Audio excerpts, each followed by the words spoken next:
Good evening, folks. Before I do what I was called up here to do, I'd like to say happy birthday to Ark and Hist. That's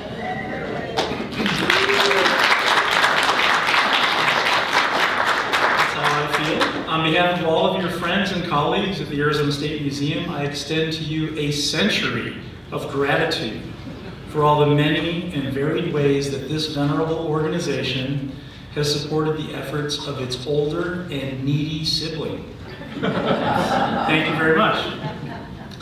Well, good evening, everyone. My name is Patrick Lyons. I am director of the Arizona State Museum. And by introducing myself in this way, you understand the bond that I have with tonight's featured speaker. But how does one go about introducing a man who needs no introduction? Indeed, how do you introduce a legend in his own time? I'm going to give it a shot. Raymond H. Thompson was director of the Arizona State Museum for 32 years, simultaneously running the Department of Anthropology for most of that time. And when I think of Ray, one word comes to mind, and that word is giant. At almost 92, he is still researching and writing. In fact, his latest publication came out in 2014. I can't remember a time when I didn't know his name. In recent years, I don't know what I would have done without him. He is my trusted advisor, my mentor, my sounding board, and indeed my institutional memory. I am humbled and inspired by his legacy at the Arizona State Museum. And on the occasion of the centennial, and I know you don't like that word, of the Arizona Archaeological and Historical Society, I cannot imagine a more appropriate featured speaker than Raymond H. Thompson. Ray Thompson, like many of us in Arizona, came from someplace else. He was born in Portland, Maine, where he attended the second oldest high school in the United States. He earned a BS from Tufts and a PhD from Harvard.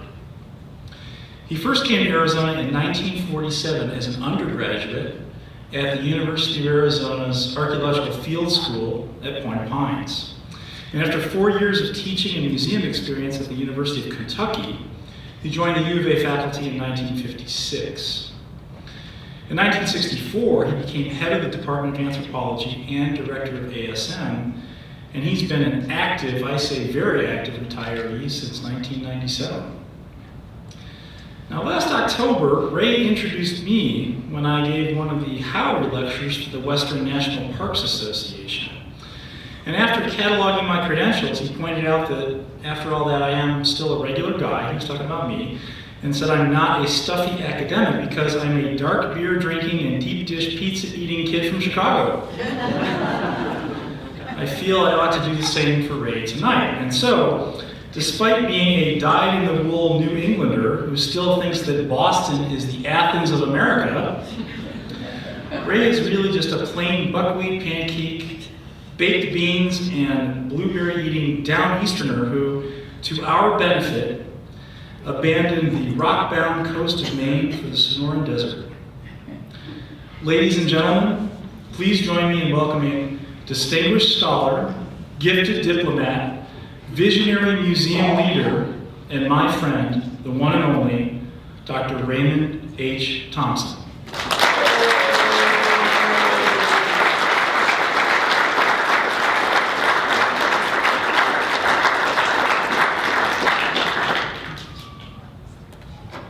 Can you hear me?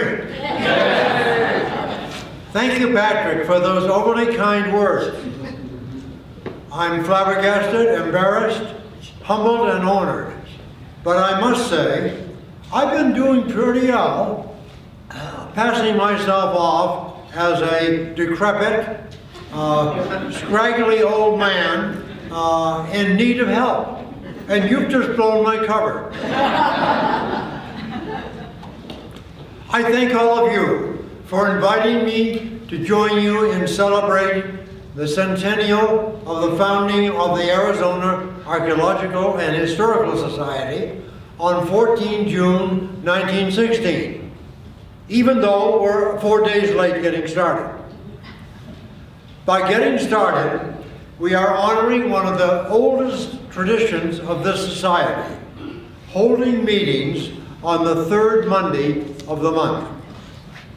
Now, such traditions are very important to organizations because they give structure, stability, and continuity. On the other hand, no organization can exist without the ideas and the energy of creative and inspired individuals.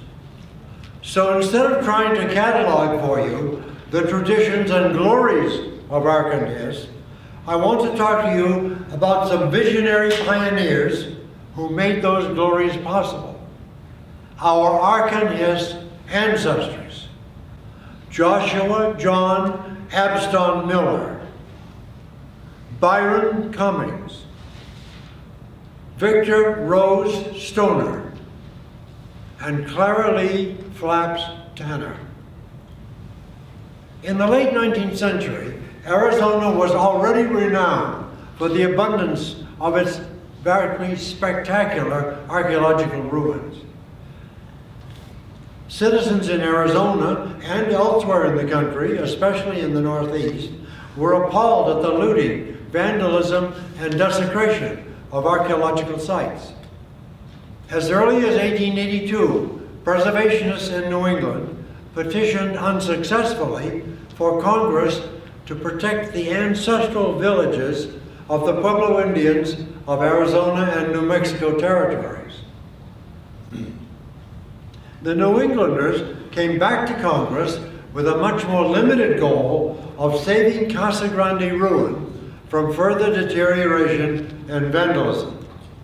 In 1889, Congress set aside almost 500 acres around Casa Grande, and after repairs in 1892, it became the first archaeological site in the nation to receive congressional protection. It was declared a national monument after the creation of the National Park Service, which, by the way, like Hist, is celebrating its first 100 years in 2016. In late territorial Arizona, concerned citizens began to take action under the leadership of Dr. Joshua Miller, our proto-ancestor.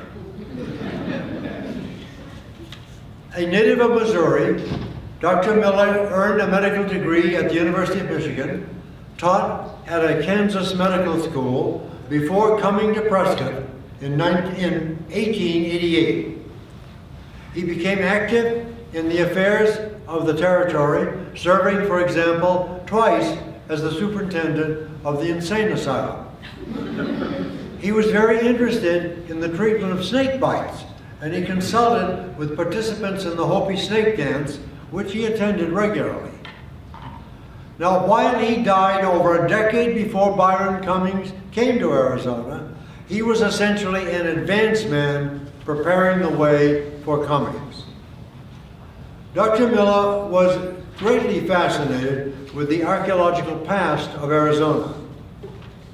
He vigorously promoted the prehistoric ruins as important tourist attractions, and he spelled out in great detail how they might bolster the lagging economy of the territory, which, like the rest of the nation, was suffering from the financial crisis of 1893 and subsequent disturbances. Then in 1895, Dr. Miller and friends established Arizona's first archaeological organization, the Arizona Antiquarian Association. He was elected president, and under his leadership, the association repaired Montezuma Castle, which was one of the first national monuments proclaimed in 1906, dug at Pueblo Grande, which is today the archaeological park of the city of Phoenix, and again unsuccessfully petitioned the territorial legislature to protect archaeological sites from vandalism.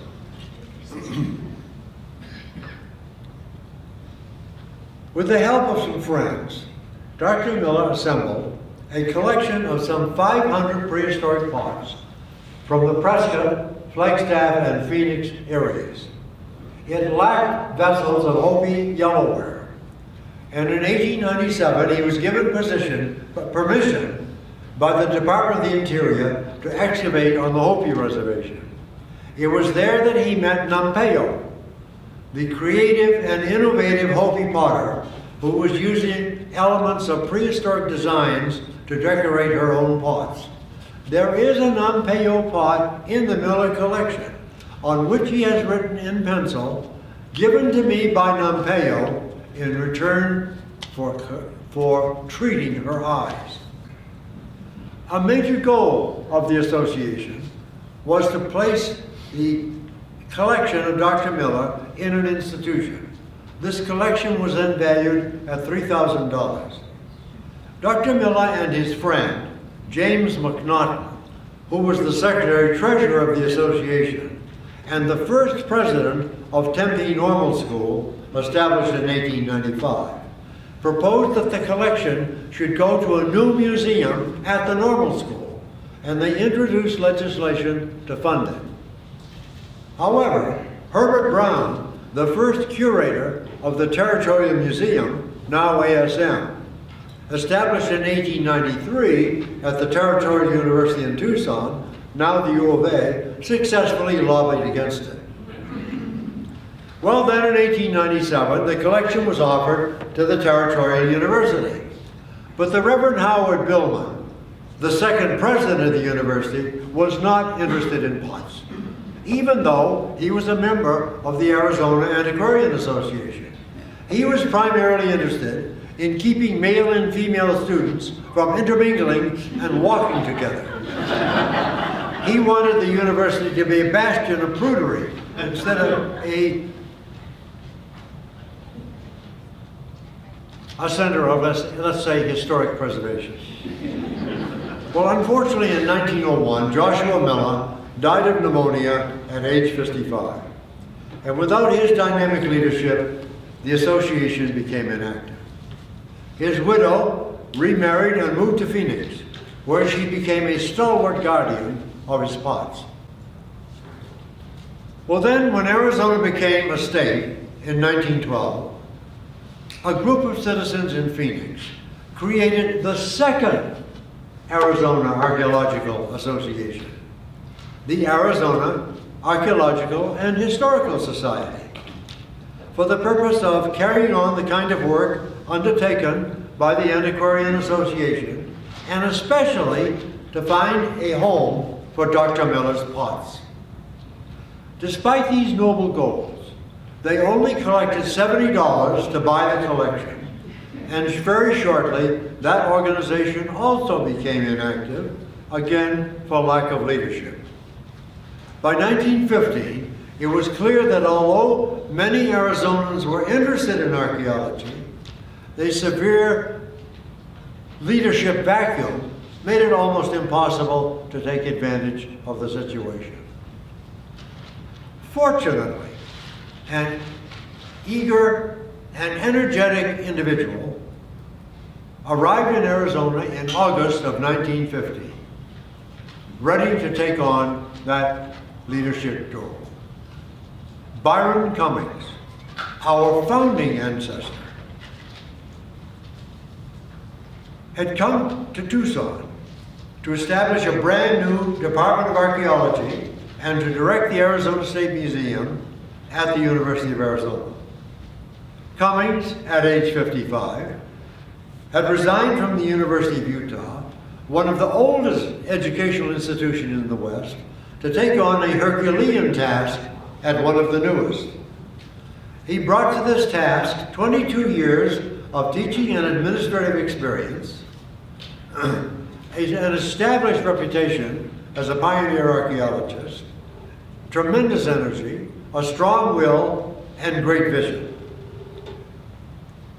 David Wilcox, who calls the pre-1915 period in Arizona BC, meaning before Cummings, has pointed out that the experience Cummings had in Utah in using public lectures and newspaper articles to marshal public support for archaeology equipped him with the necessary skills to achieve similar success in Arizona. Cummings was born in New York, upstate New York, in 1860.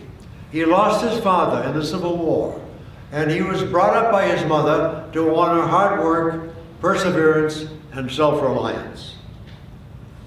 He received a good education in classics at Rutgers, where he got a BA in 1889 and a master's degree in 1892, and he developed a keen interest in past cultures.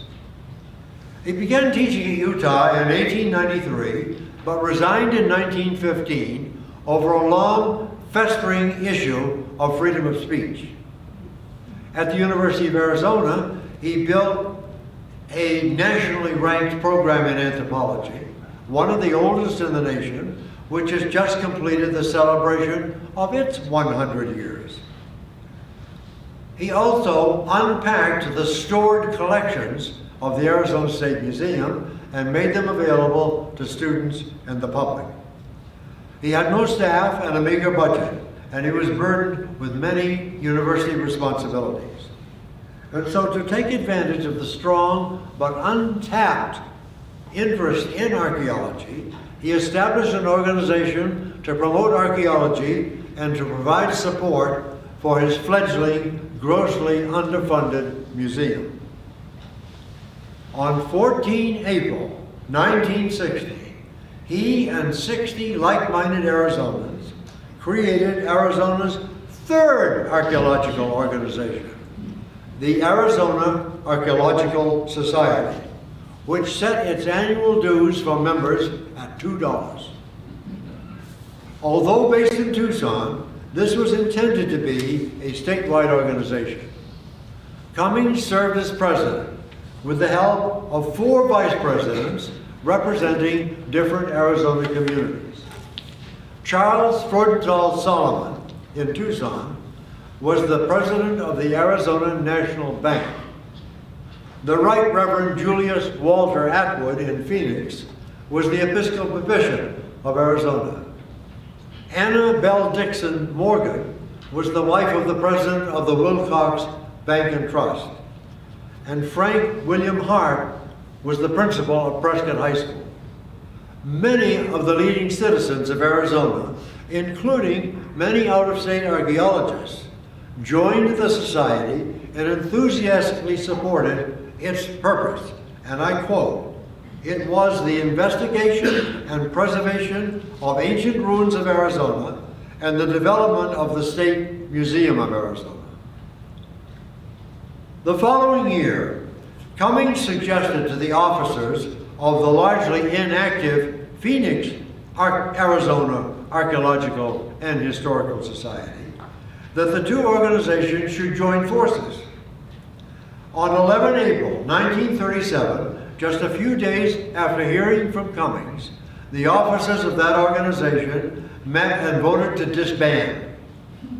They gave the $70 that they had collected to purchase the Miller collection to the Tucson Society for the purpose of paying memberships for 2 years for those of its members who wanted to become members of the Tucson Society. Well, they wished their Tucson colleagues good luck, and they expressed only the desire that the name of their organization, the Arizona Archaeological and Historical Society, would be preserved to symbolize the continuity of past efforts going back to Dr. Miller. So on 3 May, after receiving this news from D.S. Scott, the secretary of the Phoenix organization, the Executive Council of the Tucson Arizona Archaeological Society met and amended its bylaws to change its name to the Arizona Archaeological and Historical Society, our own Hist. Now, on the other hand, we could make a case that Hist is only 99 years old. And that we're out of line celebrating a centennial. But I guess we don't need to nitpick about it. Well, the name of the Tucson Hist originally was revived by Don Dove and others in 1960 when they created Arizona's fourth archaeological organization, the Arizona Archaeological Society, which is today a thriving organization of avocational and professional archaeologists with chapters in many communities. One of the first projects of the new Tucson Ark Hist in the spring of 1970, when they were beginning their 99-year focus, was to buy the Miller collection for the Arizona State Museum. On May 13, 1970, Cummings wrote to Bishop Atwood, the Phoenix vice president of the Tucson Ark Hist, seeking his help in presenting an offer of $500 for the pots to Dr. Miller's widow, Frances Jane Warren. Now, Cummings indicated that he might be able to go as high as $700, but he gave no indication of where he would get it. He got the $500 he gave Mrs. Warren from three sources. One, the $70 from the Phoenix group. Two, $100 donated by Merrill Pingree Freeman, a Tucson banker and former postmaster, and $330 that he arm twisted from a dozen fellow Ark Hist members. Mrs. Warren accepted Cummings' offer, and the Miller pots finally found a permanent home in the Arizona State Museum, where they exist to this day.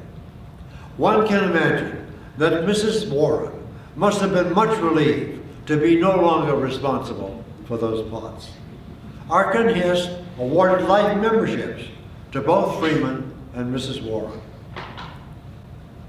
Well, within a little more than a year after coming to Arizona, Byron Cummings had filled the leadership void, marshaled the strong support for archaeology in Arizona, brought together the avocational and professional archaeologists, continued the tradition begun in 1895 by the Arizona Antiquarian Association, fulfilled Dr. Miller's desire that his pots have an institutional home, founded Ark Hist to support the Arizona State Museum, and as Wilcox has pointed out, shifted the leadership for archaeology in Arizona from Phoenix to Tucson. Well, Ark Hist became immediately a major player in both the intellectual and social life of Tucson, with lectures and field trips, surveys, excavations, picnics, dances, dinners, banquets, skits, and so much more. But despite these successes, Cummings began to believe that it would be valuable to deliver something about the Society's goals to a much wider public. After all, the lectures were extremely popular, but they reached only a small number of Ark Hist members. And so Cummings began to talk to some friends about the advantages of expanding its outreach through the medium of the printed as well as the spoken word. One of those friends, the Reverend Victor Rose Stoner, took up that idea. And although it was the middle of the Depression, he managed, with the help of Thomas Hale and Harry Getty, to publish the first issue of the Kiva, a 4-page leaflet that became the robust journal that Ark Hist has published for more than 80 years. Now, Stoner, born in 1893 to an old ranching family near Victoria in South Texas, earned a bachelor's degree from the University of Dallas in 1914, and 2 years later, a teaching diploma from Arizona Teachers College in Flagstaff, now NAU. He taught in Winslow shortly, briefly, and then for 4 years in Miami, where he first revealed his interest in archaeology. Over Christmas vacation 1920, he and 2 students camped at the Tonto Ruins, which had been declared a national monument in 1909. And they made measurements and took some notes, which were published later by the Western Archaeological Association in Globe, Arizona, now the Western National Parks Association here in Tucson. Well, poor old Stoner was not interested in being a teacher. He wanted to have a clerical career. And so after 4 years of seminary in Colorado and Texas, he was ordained a priest in Tucson, Arizona in October 1925. He served in a number of pastoral and administrative positions in southern Arizona. But he was really quite a patriotic guy. And in 1934, he became a chaplain in the Army Reserve, serving the far-flung camps of the Civilian Conservation Corps in Arizona. He also had a very romantic streak, even though he had a rather stern view of life in general. Many thought that he saw himself as a latter-day counterpart of those Spanish colonial missionaries who were the subject of his master's thesis under Cummings in 1937. That strong connection with the past was greatly reinforced on 5 September 1937, when he said Mass on the ruined remains of the altar of the Franciscan Mission Church, excavated by Harvard's Peabody Museum at Owatabee on the Hopi Reservation. He carried on a lot of research on the mission period, and there is some reason to believe that he had hoped to get a doctorate in history at the U of A. His family supported his interest in the colonial period by helping him amass a fine personal library with many rare items.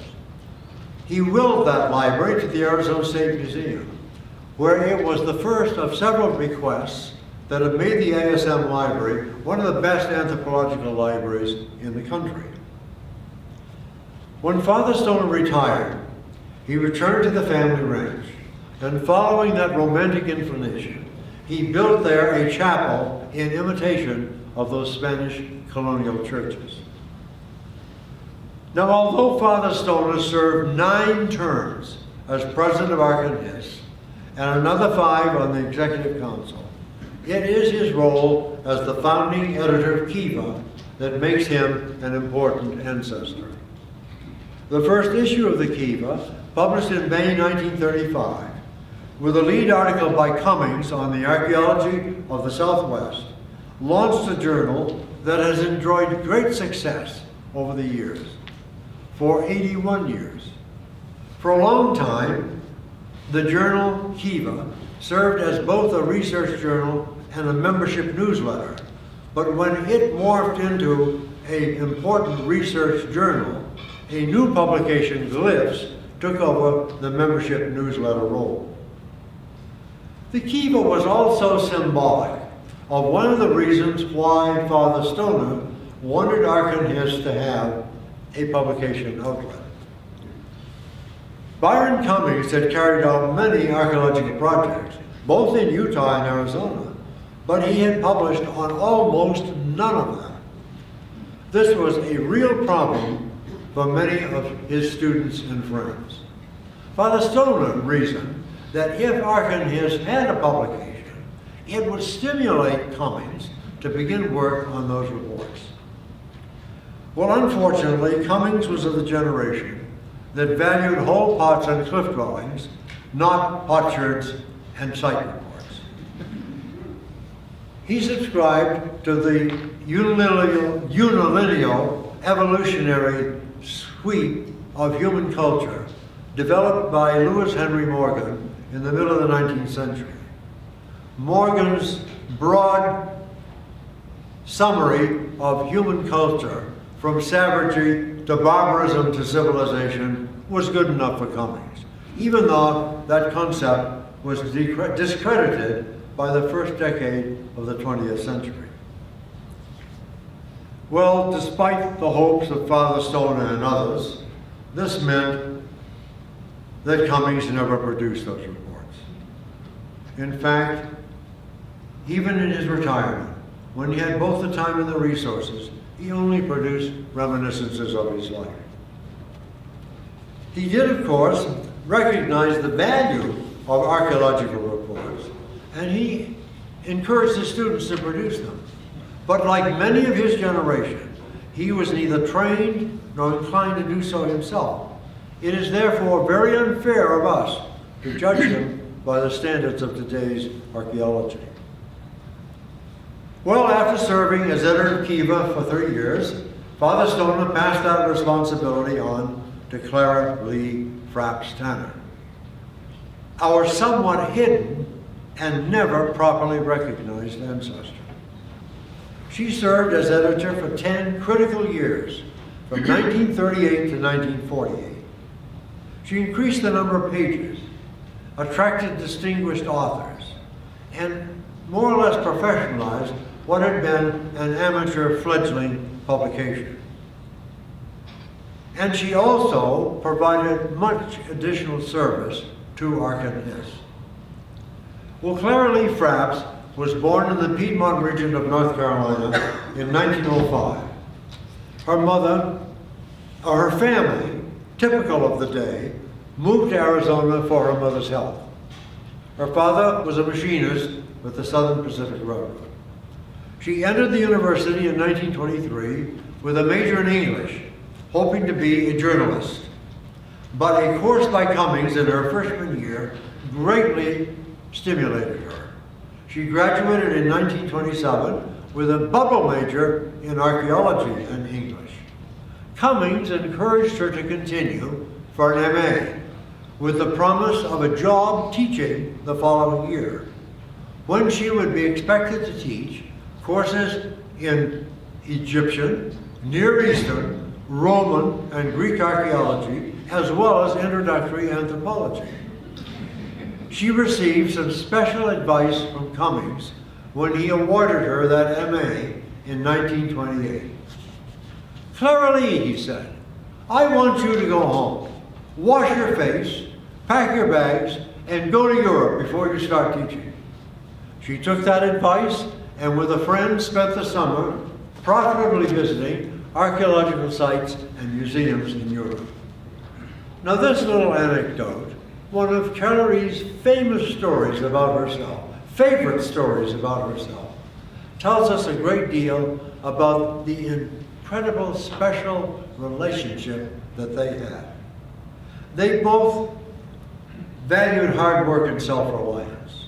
They both respected others and respected hard work.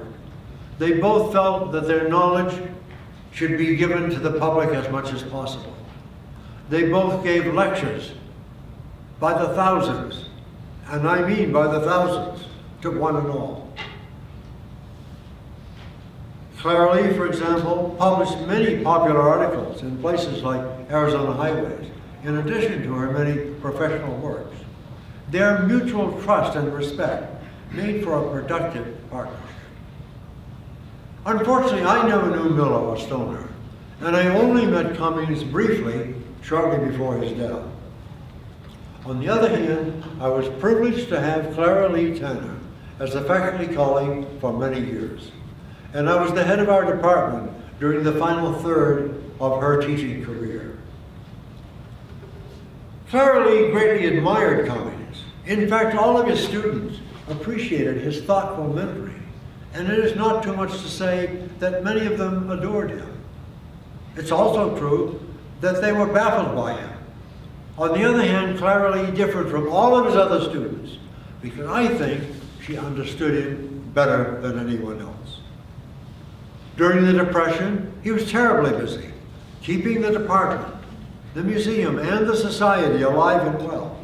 He was expanding the curriculum and the faculty in the face of constantly reduced resources, and he obviously needed help. During his first 2 decades in Arizona, he had tried to tackle that Herculean task that he had accepted back in 1915 pretty much on his own. But his strong belief in self-reliance pretty much prevented him from asking for help. Clara Lee fully understood and appreciated this dependence on self-reliance that Cummings had. But the fact is, although his mother taught him to be self-reliant and to persevere, she did not teach him how to determine when these two values morphed into stubbornness. In fact, prideful stubbornness was a real problem for Cummings throughout much of his career. Whenever he took students into the field, he set up the camp, built the fire, prepared the food, and whatever was necessary. But he did not ask for help. Of course, he was grateful to the student who gathered firewood for the campfire. Well, Clara Lee understood all of this.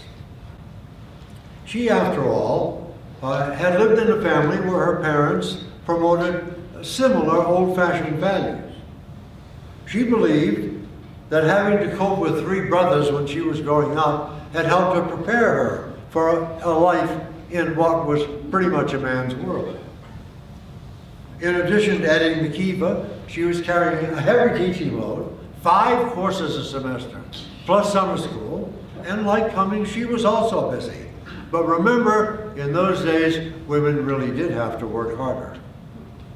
Well, fortunately, Clara Lee had the special insights that enabled her to identify the early warnings of those needs that Cummings stubbornly refused to recognize. She quietly, without fanfare, and without his really knowing it was happening, became his silent partner. In a way, she noted when wood was needed for the campfire and supplied it. Now, I'm not suggesting that she was a loyal gopher or his girl Friday. Rather, I'm talking about a true and effective partnership that worked very smoothly in both the Department of Archaeology and in Hist. In the department, she taught 22 different courses during the 50 years of her teaching career. She was a beloved role model for women aspiring to be anthropologists. When Abel Howery, who also got his MA from Cummings in 1928, took over the department in 1937, he observed that this generalized teaching load that she had failed to take advantage of Clara Lee's special knowledge and talents, and he suggested she offer a course in Southwest Indian arts and crafts. It became her signature course and the seedbed for her several encyclopedic books. Well, in 1936, Clara Lee married John Tanner, a distinguished and respected dealer in Southwest Indian arts and crafts. He always insisted that his customers were confident in the authenticity and quality of his goods, because if they were not, he was sure that Clara Lee would raise hell. In Hist itself, Clara Lee provided similar quiet, behind-the-scenes support. For more than a decade during the Depression, the most difficult time for Hist, she quietly applied her unique insights into all kinds of problems and provided the society with stability and continuity. When the trauma associated with Cummings' retirement caused him to withdraw from any further involvement with the university or the society, she maintained Hist's momentum. In addition to her role as the second and longest serving editor of the Kiva, she served 5 terms as vice president, 5 terms as secretary, and another 2 on the executive council. Note that she never was elected president, because that's the way it was in those days. It was not until 1966, when Wilma Cameline was elected president of Hist, that the glass ceiling was broken. Of course, since that time, many capable women have provided leadership to the organization. So, Hist's ancestors, Joshua Miller, paved the way for Hist. Byron Cummings put it on the road to success, and Victor Stoner expanded its outreach. Clara Lee Tanner consolidated the gains they had made and guided the society through the difficult years of the Depression and Cummings' retirement. We are greatly indebted to those ancestors, for they have made it possible for us to celebrate 4 days late the birth 100 years ago, right here in Tucson, of the best and most effective partnership of avocational and professional archaeologists anywhere in the world. I now turn my attention to the centennial edition of O Arkan Hist, revised and expanded from earlier versions for our 80th and 85th anniversaries. I not only celebrate the 100 years in doggerel verse, but also poke some fun at some of our members, including myself, because that's what doggerel is good for. I apologize if you do not find yourself among my victims.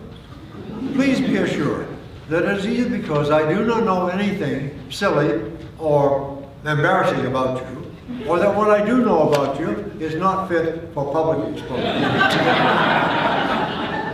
So here we go with O Arkan Hist. Please feel free to join in on the chorus. We're going to be here all night. When I sat down and tried to write an Arkan Hist inspired ditty that would be both serious and light, I wound up mired in self-pity. Arizona, archaeological and historical society is one terribly mind-boggling mouthful for me to use in writing doggerel. But I have a strong romantic streak, and I find inspiration from the past. I revel in things antique, and am an olden times enthusiast. There is an ancient German melody about the Tannenbaum, that evergreen fir tree that symbolizes loyalty and faithfulness and is noble and serene. The Tannenbaum, it seems to me, is a metaphor of the constancy of Arkan Hist's affinity with ASM throughout their history. So Arkan Hist, we're happy that you're here. Like that fir tree that's so perennial, you charged along for many a year and arrived at your centennial. Oh Arkan Hist, oh Arkan Hist, we are so glad that you exist, so we may have a secret tryst with past events all wrapped in mist. Oh Arkan Hist, oh Arkan Hist, we are so glad that you exist. Joshua Miller, a pottery collector, gave Arkan Hist a territorial foundation as a prehistory buff connector through the Arizona Antiquarian Association. In Phoenix, a second organization, the Archaeological Historical Society, was created with the firm intention of saving Miller's pottery collection. In 1916, Cummings, with loyal friends aplenty, joined together to convene an Arizona Archaeological Society. Cummings thought that Tucson and Phoenix might cooperate in the anti-looting fight. Phoenix saw a chance to pass the flame, save the pots, and perpetuate its name. Our Arkan Hist, through this negotiation, got a new name, continued the tradition of strong support for historic preservation, and rescued Miller's pots per his original intention. Arkan Hist was to be an advocate for ASM, helping to keep it afloat, despite the parsimony of the state, and to always be ready with a blow. Dean Cummings served as president for Baker's dozen years, and Father Stoner's 9-year stint put him among the dean's true peers. The Kiva, Father Stoner's inspiration, has a reputation that is grand, as a stellar publication praised throughout the land. His friendly dark sons, Fritz and Gross, both tore papers into tatters, but from the info known to us, they had no role in Kiva matters. Oh Arkan Hist, oh Arkan Hist, we are so glad that you exist, so we may have the sacred tryst, with past events all wrapped in mist. Arkan Hist, oh Arkan Hist, we are so glad that you exist. Next editor was Clara Lee Frapp's Tanner, superwoman who seemed to thrive, carrying the hard work banner, and always was in overdrive. For many years she waved that banner and put the Kiva on a track to success in such a manner that no one ever has looked back. Those officers who served back then worked out fantastically with stamina beyond our ken. They almost reigned dynastically. For 50 years, no women held the highest posts. Their latitude to be supported was unparalleled, despite the hint of sexist attitude. Then in 1966, Wilma came and brought us cheer and became our first executrix, as well as honored pioneer. She loved hiking in groups, from which she seldom ever strayed, because she was prone to lose her way and wind up walking in a loop. But officers, they come and go. Behind their thrones are those volunteers whose actions show that they are the real superheroes.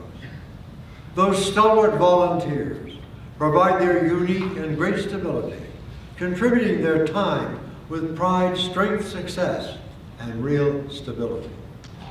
Oh, hearken Hist, oh, hearken Hist, we are so glad that you exist, so we may have a secret tryst with past events all wrapped in this. Oh, hearken Hist, oh, hearken Hist, we are so glad that you exist. The all-time champ deserves our name. Cheers. It's Sherburne, who's had terms aplenty. As secretary 15 years, and on the council more than 20. We now know why she takes those notes at every meeting she attends. It's not because she's making quotes for use by history-minded friends. Her long-term memory is not that great, and she uses them to recall when and where she was and what she ate at every place she's ever been. It was the summer of '52 with Ark and Hist at Point Pines to search for cultural residue, especially pots with nice design. Otis Chittister was their head man and was assigned to Broadway 4. Ray Thompson was dig foreman and thought he really knew the score. But pots did not emanate from the place where Otis dug. Ray talked of keeping trenches straight. In fact, he got a little smug. To show he was a real expert, he raised his shovel high and cut away offending dirt. And then he raised a mighty sigh. There was a pot just out of sight, and he sliced a chunk from it as well, which was the reason for his plight. Both he and Otis felt like hell. Poets consider it quite jolly to have Keats and his Grecian urn, but ASN has Thompson's folly, from which we have a lot to learn. Oh, hearken Hist, oh, hearken Hist, we are so glad that you exist, so we may have a secret tryst with past events all wrapped in this. Oh, hearken Hist, oh, hearken Hist, we are so glad that you exist. Then along came Bernard Lee Fontana, known to one and all as Bunny, both synthesizer and lover of arcana, and always cheerful and sunny. Bunny and some volunteers dug at Johnny Ward's old ranch and reaped an avalanche of fame as pioneers in historic archaeology. Then Bunny took another track and switched to colonialology at Mission San Javier del Mar. Soon Ark and his folks had the hots for digging at Guavavi and Whiptail. They found matates and nice pots and searched for sites o'er hill and dale. They attended workshops on rock art, pottery making, and such stuff. They visited sites in exotic parts, but they never seemed to get enough. And what about that Hartman pair, William Kay and his wife Gail? Both have a strange, uncanny flair for charging down some ancient trail.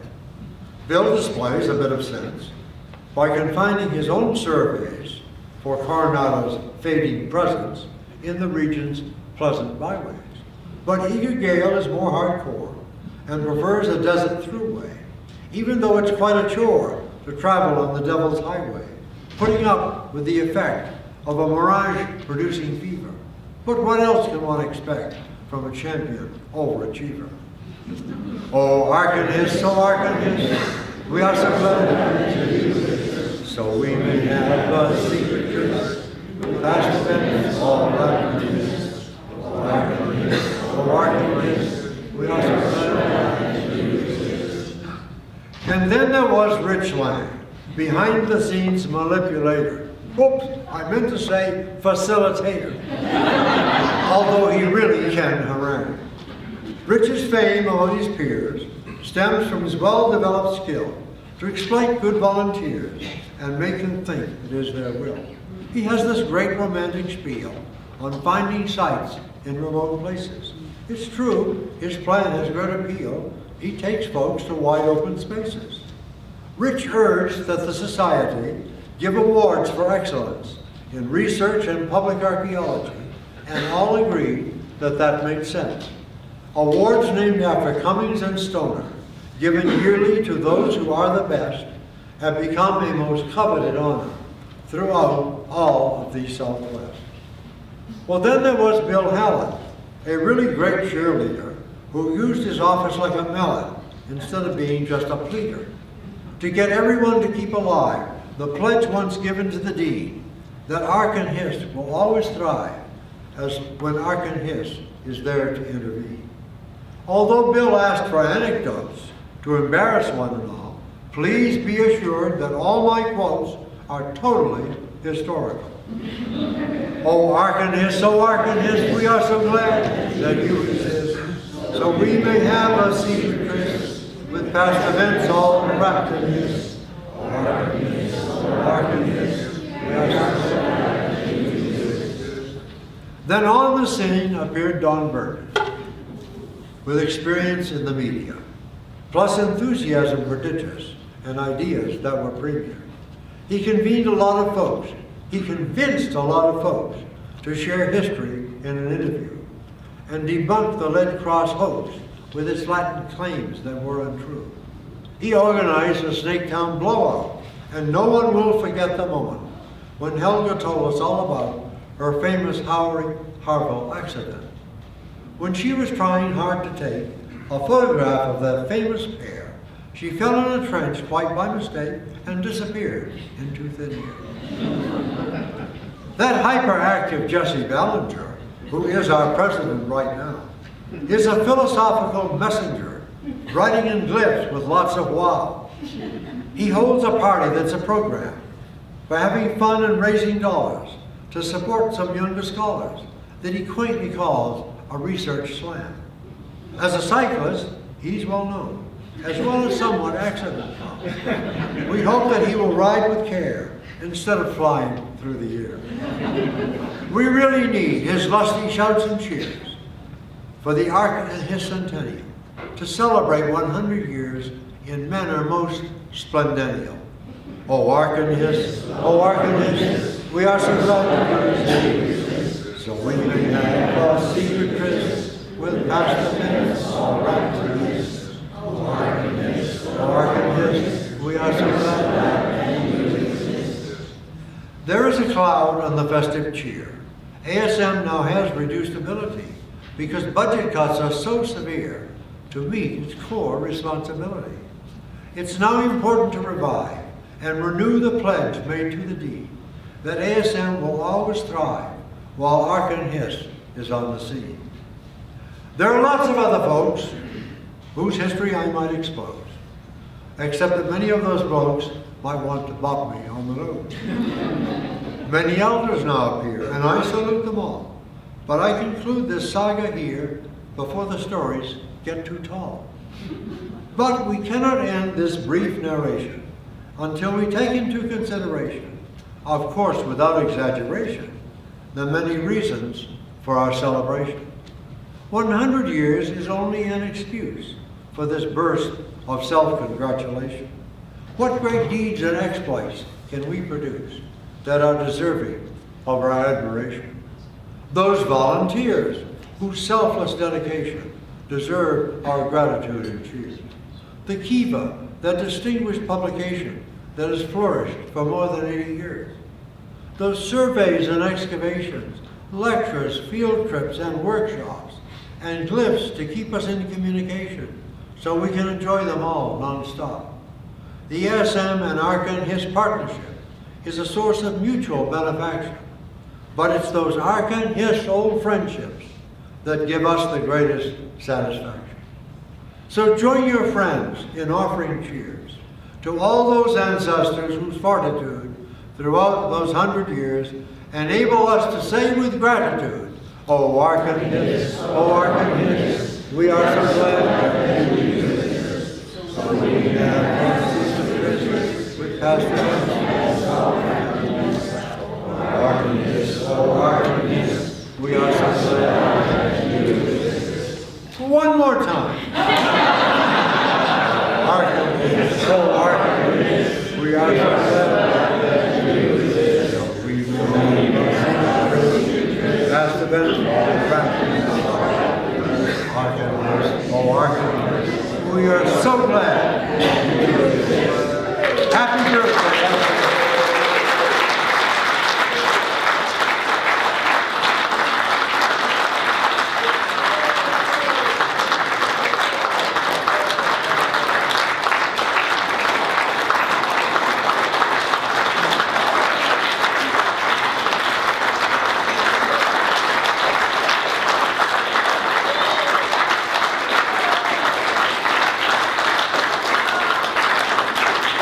Thank you all very much.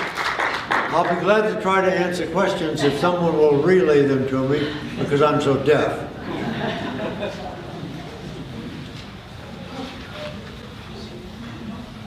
I have one. Okay.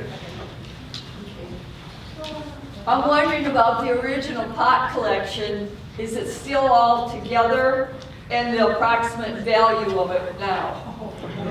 Well, it's hard to say what the value would be.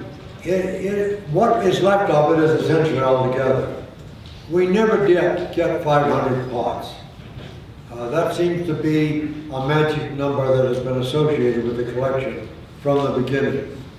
And it's entirely possible, given the desperate quality of Cummings' record keeping, that some of them were lost or exchanged over the years. But the entire collection that is left is in the Arizona State Museum. And if you're ever interested, the guy to talk to is Mike Jacobs. He's got lots of folklore about the Miller collection. I could have entitled this The Saga of the Miller Collection, but I didn't want you to get interested in pots. I wanted you to get interested in how the pots stimulated important people to do wonderful things. Anyone else? Thank you very much.